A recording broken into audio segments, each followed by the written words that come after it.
निवडणुकीची आचारसंहिता लागू झाल्यापासून आजपर्यंत राज्यामध्ये तब्बल 546 कोटींची मालमत्ता जप्त करण्यात आली आहे।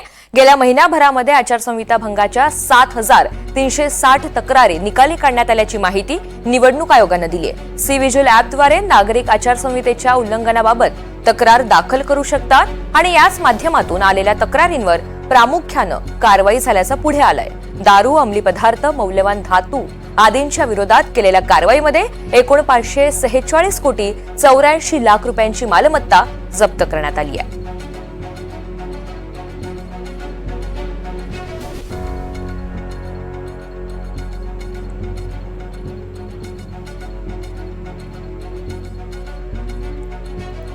तर राज्यभरामध्ये आपण पाहतोय विधानसभा निवडणुकीची आचारसंहिता लागू झाल्यापासून आजपर्यंत राज्यामध्ये तब्बल 546 कोटींची मालमत्ता जप्त करण्यात आलेली आहे। विविध प्रकरणांमध्ये पोलिसांनी आणि या संदर्भातल्या निवडणूक आयोगाच्या पथकांनी ठिकठिकाणी कारवाई केली आहे।